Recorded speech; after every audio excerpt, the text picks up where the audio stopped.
Here we are at Super Lucha Libre, Quota's next and hopefully last stop to get a belt.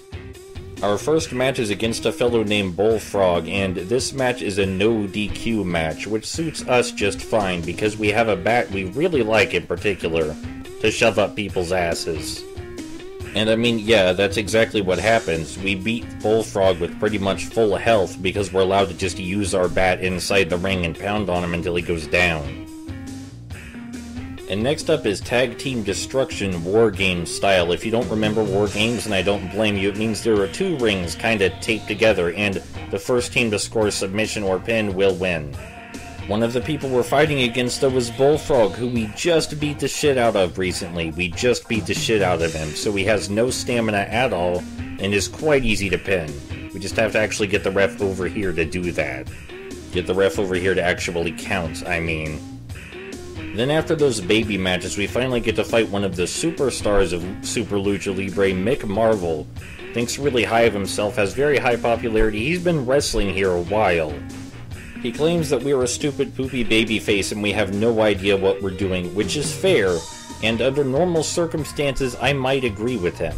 But we came this far to win, we're not gonna back down now, I can taste the belt, it's so close. No, Quota, we are not bigger than him by any means. Not even a little. You may ask yourself, is there any point at which Quota thinks there's enough beating someone with a pipe or bat? The answer is no. Quota has become desensitized to this shit so long ago. This stopped being about playing fair, about skill, about actual wrestling so long ago. It's not about that anymore. Now that we're so close to the belt, there's no more skill involved. We can't leave anything to chance. After that easy win, the next match is a triple threat in the steel cage. 3 people are going to be fighting, and the first person to get a pin or submission wins. And this is where we're going to hit our first roadblock, a giant of a man named Giantina. We're just going to call him Giant. Basically, he's a huge wall and is a genuine hindrance to our progress, especially in this triple threat match where we have to, not run outside the ring and hit people with a bat. We have to actually wrestle. And I'm not gonna lie, Quota gets thrown around by him more than a few times, but the most important thing is waiting in the background until someone's weak enough for us to steal a kill, or steal a pin, if you will. And both men are fairly weak while we still have some stamina left. So this is an ideal opportunity. But this is a significantly more dangerous opponent than Quota is used to dealing with, and he can't rely on his crutch right now either, especially since his crutch is being held by his opponent. But again, we were able to avoid most of the fighting, so just one cheap shot, his stamina will be down and we should be able to make the pin. I won't say it was easy, but it could have been way harder if we tried to play fair. Up next is a tag team match with no DQs, and there are pipes littered all over the arena. Just a bunch of pipes everywhere. I guess this is part of the match. Maybe this is just how Super Lucha Libre likes to keep things exciting. They host no DQ matches where you can beat people with pipes. I'm fine with that. As in the last tag team match, the first team to score a pin or submission will win. And since we can use weapons, that should not be a problem at all, because weapons are our element. The Giant is back, and I recall him giving us quite a hard time last time. I bet he won't now that we have a chair on our side, though. Come on, man, 2 pins in a row by Quota? That's gotta be embarrassing, especially since the first time it was actually fair. And excitedly, finally, our next match is against a title holder, Slam Dunk. He very recently got the heavyweight title belt, just before we joined Super Lucha Libre, so I hope he's ready to give it up. I hope he hasn't gotten too attached. But as he's about to explain to us, this is not a match for the title. He is the champion, but beating him will not get us that sweet belt that we want so much. It will more than likely get us rematches against him though, because if we defeat Slam Dunk here, we will establish a chemistry with him and future matches with him will be more interesting to the promoter. So let's show those people that we deserve this belt. This is wrestling as I understand it. This is what got us this far, and we're winning now. Alright, this is what's going to get us the belt. Unless, God forbid, we have to do actual wrestling for the title match. That might be a problem. After that, Quota brags that the heavyweight title belongs to him, and yeah, it probably technically should be his. I won't say he worked hard to get here, but he worked in his own way. He worked smart. Our next match is again a non-title battle against Slam Dunk, a one-on-one this time, same as last. Look, Mr. Dunk, it's not that we have anything against you personally. A lot of people have had to have their dreams crushed for us to get here. A lot of people. You just happen to be the one holding the belt. A belt that belongs to us. A belt that will be ours very shortly. Slam Dunk, even outside the ring, is putting up surprisingly more of a fight this time, maybe because he learned not to underestimate the malice with which we can swing stick-like objects. When we finally get a decent pin attempt in on Mr. Dunk, the Giant interrupts us by kicking us in the back, which is rather rude, just kind of interrupting the match like that and then walking away. But we do get him back down in the end. Our cheese has yet to fail us this far, and I think we're so close to that belt. Right after that match, we meet with the boss, as our contract has expired, and I highly doubt he's going to kick someone as popular as us out of the business. Regardless of whether this is an increase or decrease in our salary, we already fought Slam Dunk twice. So we need to keep going. Quota needs to keep going here until he gets that belt. Loss of $300. Contract's twice as long this time. Still no creative freedom. That's a bummer. We're gonna see if we can haggle. We're gonna check creative freedom and hand the contract back to him and see if he approves, because I don't want to be called Young Boy. Quota does not want to be called Young Boy. Okay, he accepted it.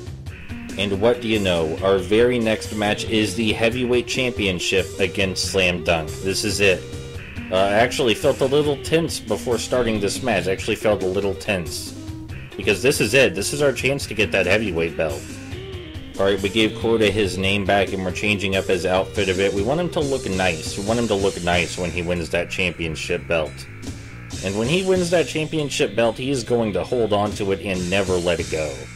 You know, this is why he joined wrestling. A lot of people think wrestling is about more than that. A lot of people say they know wrestling is about more than that. But Quota, he's just here for the belt. He's just here to win. And it really does not matter who or what gets in his way, you know? There were some unfortunate incidents back at Maple Leaf Grappling. Some things most people might regret. But Quota is here to get that belt. And when he gets that belt, he's going to keep that belt for the rest of his life, if he can help it. Probably just the rest of his career, though. Regardless of what went on behind the scenes, Quota is a well-respected individual with an incredibly large fan base. We have over 90% popularity at this point. I think it's 95% popularity. And the newspapers regularly notify us that we're too good to be here, that we need to go to a higher promotion. But we're not going to do that, because right here we can win. Right here we can get that belt, and that's where we're going to stay. You know, Quota is a hero like this. He has so many fans, people cheer at everything he says, people boo at his opponents. Quota hasn't made. Quota's going to put on that belt, and he's going to be a hero for as long as he stays a wrestler. And who's going to believe anyone that stands against him? Anyone that might say things like, oh, Quota got this far by ruining our lives. Who's going to believe that? No one is going to believe that. Certainly not Quota's fans. Certainly not the promotion. No one cares. It doesn't matter whether Quota deserves this belt. What matters is that by all technicalities and rules, he legally obtained the belt. You know, this is going to be his belt.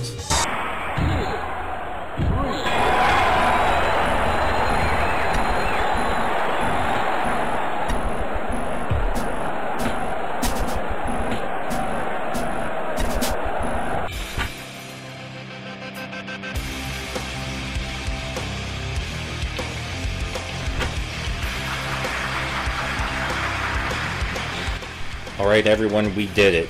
We did it. You know, in my experience, it does take much longer than that to get to the top, but Quota lied, cheated, and stole and manipulated his way up there.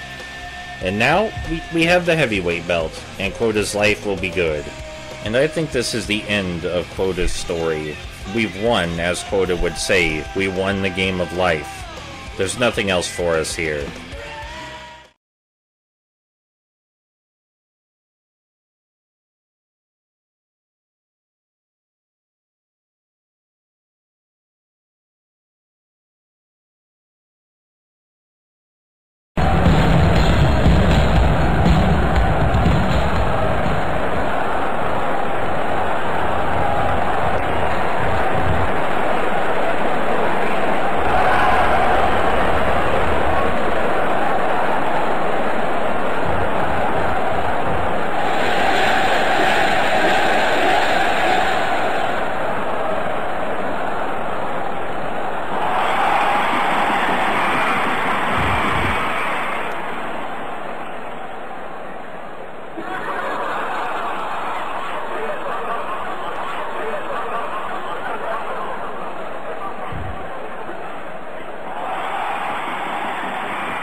In a surprise twist, ladies and gentlemen, Vito Soprano is back. He was thought to have quit wrestling after the dismantlement of Maple Leaf Grappling, but has made a comeback after changing his name to Vigil, symbolic of his vigilance in finding justice against Quota, the person who ruined his career and the careers of his dear friends.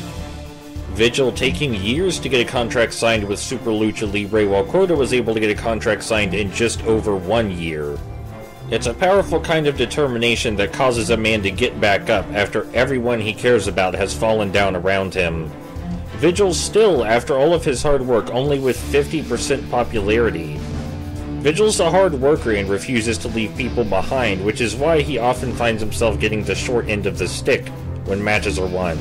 But Vigil never gave up or backed down. He made new friends, he climbed his way back to the top, all while hiding his real identity until Quota saw his face in their first match at Super Lucha Libre together. And ideally, the last match.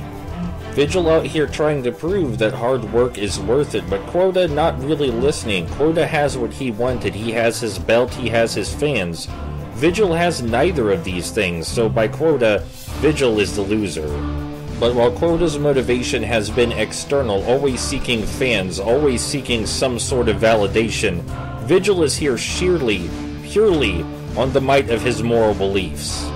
Both men are evenly matched in nearly every area except for skill, where Vigil has a distinct advantage, having far more skill than Quota.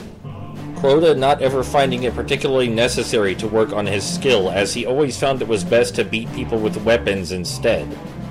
Will he be proven right again? If he can get up and get to one of those weapons in the arena, maybe so. This is more than just wrestling, ladies and gentlemen. This is a clash of righteous judgment and beliefs. No one saw how hard Vito Soprano worked before Quota showed up. No one cared. No one cared how hard Vito Soprano worked after Quota left. But Vigil is here to make them see how hard he worked for the brief moments where he takes down Quota. Or will he lose again, just like old times? I don't think so, because for the first time in his entire career, Vigil is allowed to tell himself that losing is not an option. Something Quota told himself every day. But this once, Vigil is allowed to be selfish. Vigil is allowed to take revenge on the person who ruined the lives of his friends. Quota, in the meantime, having stayed on top with his heavyweight belt for quite some time, unwilling to let it go for any reason. Although the fans may mock Vigil and not see him any differently after this victory against everyone's favorite hero, Quota, remember that Vigil is doing this because it's what he feels is right. Vigil is not here to please anyone. Vigil is here to prove that the idea of justice has value. And let's see if he's right.